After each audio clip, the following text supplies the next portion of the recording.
Well, good morning, Sasha. Happy to have you. Tell us your name, who you are, what you do. Get us kicked off. Good morning, beautiful Maggie. My name is Sasha Patricia, and I wear multiple hats, but my primary goal is just to serve Omaha. Yeah, you have a key signature trademark move that you do, which I'm still trying to master. Teach us really quick. Let's look. Right? I always tell people it's like the salt. You just pick up some salt. Pick up some salt. And then your fingers kind of across. But this isn't my signature move. However, I've picked it up as my own. This is what the cool kids in Korea do. Because it is pop. It is a little heart. It's a heart. It's a little heart. Thank you. And speaking of hearts and speaking of love, you get to help foster love in the community through Project Intentional. Yes. Tell us about a recent initiative, some cool things. We'll touch on that, but we'll wrap it up. Sure. But what you're doing with Project Intentional. So Project Intentional was on a pause for primarily all of last year in 2024. And I unthawed her in April of this year, and we have just been running and trying to distribute love throughout the city. In November, we rented out Baxter Arena. We invited over 75 different nonprofits, professional and personal resources to line the concourse. Additionally, we equipped each sponsored family, so we sponsored 345 families. Wow. Each registered child had received a pack of socks. Each family received a bundle of hygiene. There were coats, thanks to Max I. Walker, and then each family received a blessing of a check for $150. It's amazing. And you know, with all of that momentum, we realized that there was even more to be done, and so we went ahead and fed the masses on Thanksgiving, and that was a huge collaboration of over 50 different companies and nonprofits that brought that to life within the matter of 3 weeks. And so honestly, what we're doing is showcasing the power of we and leveraging everyone's strengths and just building out the fibers and strengthening them within our city. Yeah, one of the things I loved about the event at Baxter Arena is those families really wanted to improve their lives. Yeah. They were very invested, and sometimes people just need a little opportunity, and more than anything, a little love. The only thing that did not get love that day was apple salsa.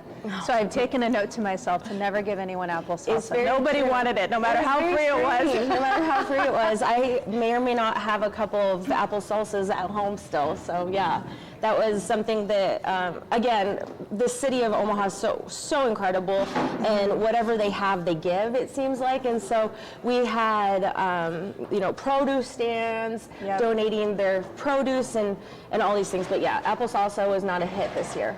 Yeah, I saw that brought a lot of dignity to the process for the families. And speaking of process, handing out the coats on Thanksgiving, which is no small feat, thanks to Max I. Walker for cleaning all of the coats, because I got to see those families, like, I can have more than one. I will have warmth. Yeah. It was so beautiful. And that's another amazing example of another company that's a 5-generation family-owned small business here in Omaha, and they got 1,200 coats for us to hand out. And I mean, that is a surplus, you know what I mean? And so now what we're doing is just finding and inventing ways to get these coats out there to our community so that we don't have to worry if someone's cold or not, because we've got them covered. And I know we're going to go into a couple more things, but if people are listening to this at this moment and they're like, I would love to help donate a coat or support the families at Baxter, where do they need to go for that? So for this initiative and this project, it's called Project Intentional. It is a 501c3 nonprofit. It's grassroots. It is born and will stay in Omaha. So this is our baby. This is our vessel within our community to be able to love and give hope to those around us. And so she's amazing. If you want to donate to her, you can visit our website. It's projectintentional.com. And I'm very proud of her, and she's doing very well for herself. Now, there was a part of that day on Thanksgiving that was zero waste. My favorite. Like compost. I'm going to be honest, I walked over there and the two ladies, because they could tell, I was struggling, like, do you want us to do this for you? I was Yeah. like, goodness, please. Yes. So because I don't understand it, walk me through Sure. zero compost Sure. and this initiative that you're so passionate about. So passionate about. So Yeah. this is what I really wanted to talk to you and everyone else about, is this new project that I'm taking on with my beautiful friend Audrey. She's more of a sister to me. But we are bridging the gap in the circular food economy, and we are partnering with commercial any commercial real estate. If you have food debris, we want it. And then within this next year, we have gotten the green light to start a pilot initiative with farmers. Take the compost that is generated within our restaurants, Yep.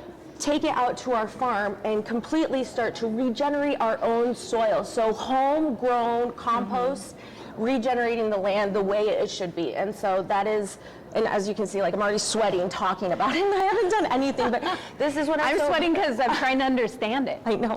It's a lot, but it's so simple.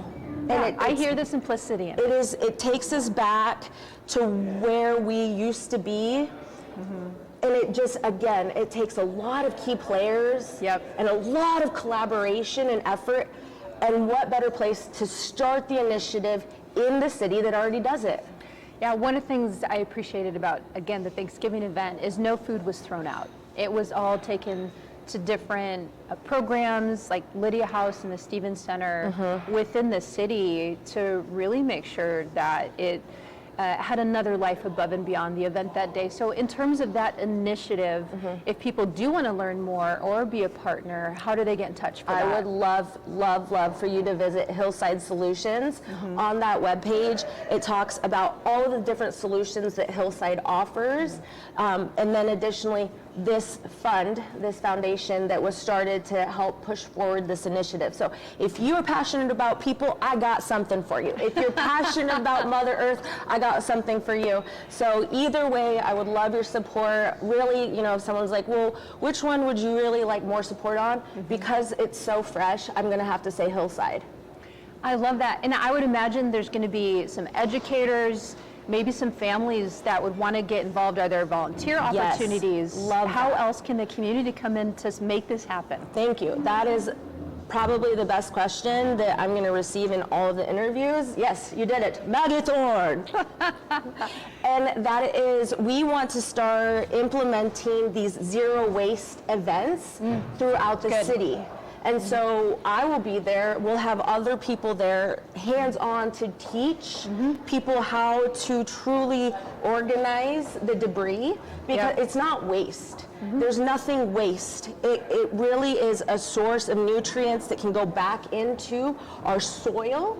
And so, we're going to compost the food that needs to be composted. We will recycle the things that need to be recycled. And then there's these beautiful, hefty energy bags that really take all of that landfill. Is that the green bag? It is. No, that one's compost. Good job, Maggie. Green bag is I'm compost. paying attention. She is. Orange bag is these energy saving bags. Okay. And you can create I like color systems. lumber out of those Okay. things. So, I'm amazed. Right? Me too. And that's why I jumped on board with this project, because it is intentional. It is saving, our earth. This isn't And our our- land. and our landfills. Yes, and our landfills. This isn't ours. We're borrowing what we have right now from our grandchildren and their grandchildren. And so we need to do whatever we possibly can to set them up for success. Yeah, and I don't think you know this about my part of my life, but I used to run all of the sustainability and recycling for Nebraska Athletic Department and brought us to #2 in the nation in My recycling. girl. But how that is important is we are running out of landfill space. And so as Sasha talks about these projects, I hope you understand the vitality of these initiatives to truly bring reprieve to our cities, Amen, because we're sis. not built for this type of We're scale. not. So tell me about how immediately this helps our communities. I mean, this is just going to help our community be able to breathe. It closes that circular food economy with the compost. We can get nutrient-rich organic mix back out into our gardens grow our food, the compost goes here. It's beautiful, and it's so simple. It just takes intentionality. You just need to be intentional with what kind of cups you're using, what kind of silverware you're using, and when you are out and about, making sure that if there are bins, that you use them and allocate the things appropriately. Yeah, and speaking of intentionality, you're one of the most intentional people that I know in every single thing that you do. So as we're on the cusp of 2026, it's right around the corner. What are your intentions for 2026 for community impact, for serving, loving, and building new ideas? Yeah, all I hear is love harder. So that's my goal for 2026, is to figure out how I can love Omaha even harder than I already do. Yeah, I love that. So speaking of love harder, we have some coats behind us. We do.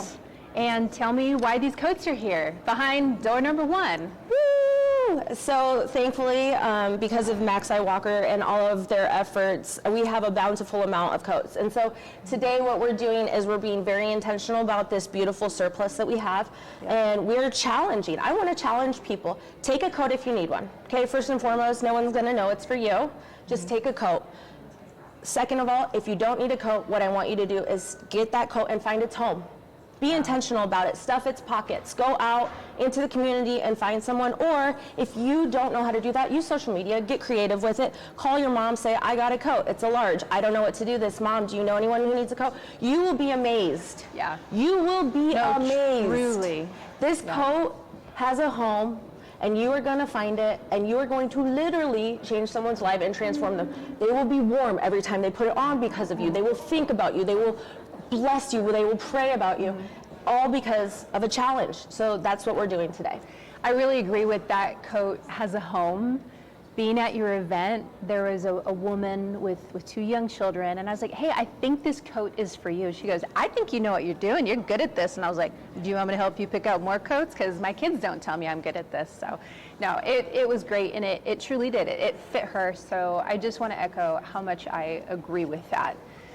If someone, as they get through winter and get through Christmas, and let's say come January, they want to donate, then can they donate their coats as they do their spring cleaning? So I would suggest to hold on to them until our next coat drive, and that will start in August. Great. But if you have a silly amount of them, there's also so many other nonprofits here in Omaha that, you know, if you don't find solace within all the projects that I'm doing, I'm going to suggest that you go out there and find the nonprofit to serve, and most likely they have people who need coats. All right, as we close out, I want you to give me 3 fun facts about you, and then if there's something that I haven't asked you about, like bring us home with some thoughts. 3 fun facts about me. I was like, I feel like I want to do this. Tell me. I guess one thing that people don't know is that English is not my first language. My mom is from, I know, you didn't know that either. My mom is from El Salvador, and I had the luxury, this is another fun fact, of traveling between El Salvador and the United States. And within my household, my father, my mother, and everyone spoke Spanish. And then when I went to El Salvador, went to preschool there. First English word, third fun fact, first English word that I ever learned was duke, and that's duck. And I remember learning it and being petrified about learning a new language. Bien. Yeah, muy bien, sí. And besides that, you know, it's just the one thing that I would love for everyone to do is just challenge themselves to be more intentional. And be intentional with your yeses, be intentional with your nos. And the more that you do that, the more alignment you're going to find. The more alignment you find, the better this city will become. If someone is very inspired by you, how do they reach you? How do they get in touch with Sasha? Yeah, on social media, I go by Sasha Patricia. So, and that's on all. That's the only way I'm ever going to say it now. Yes, Sasha Patricia, Sasha Patricia. And that's on LinkedIn, Instagram, and Facebook, all of them. So. All right. Sasha, thank you for your continued impact, everything that you're doing to love the community. If you want to share in the love, please reach out to Sasha, and thank you again.